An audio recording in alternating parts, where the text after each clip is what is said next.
Welcome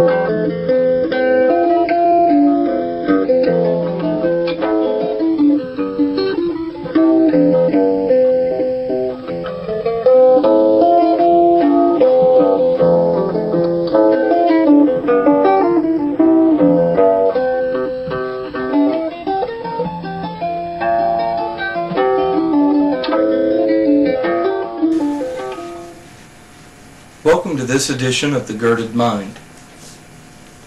I'm your host, Robert Wurtz, and I'd like to share with you this evening from the book of Romans, chapter 12, verse 1 and 2.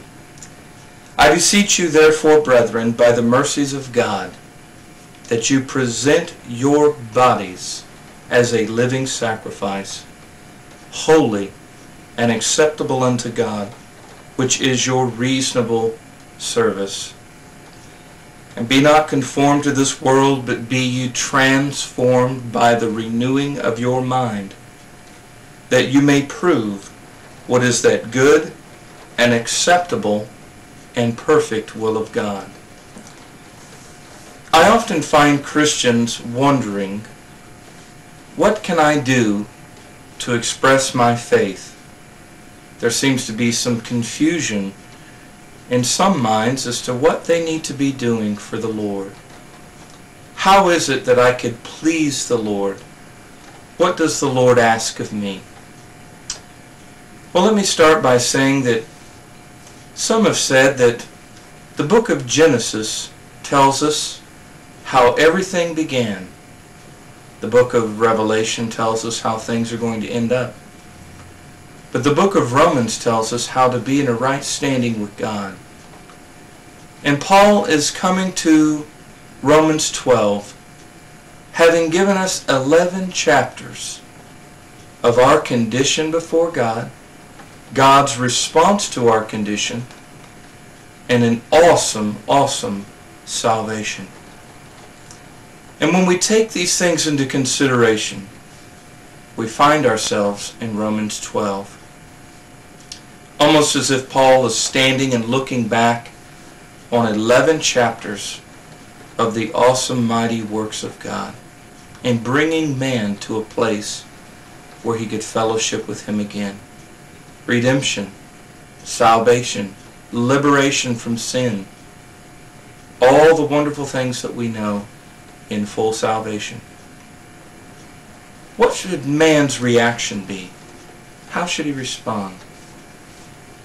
I like the language, I beseech you, therefore, brethren.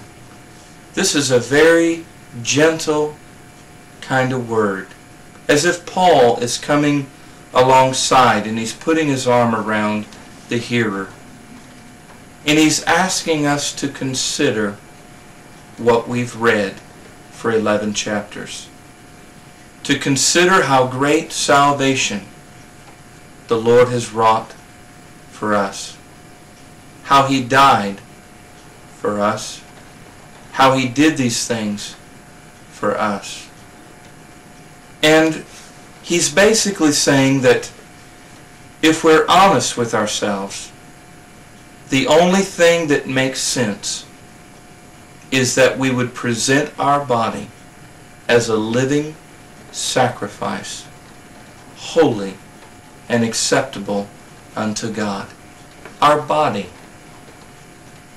That means our resources, our energies, where we would go, what we would do, that we would labor, as it were, for the Lord.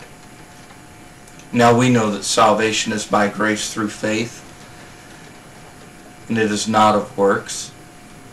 But Paul is really saying here that the only thing that is logical after all that Christ has done is to present this body unto the Lord, as it were, as a living sacrifice.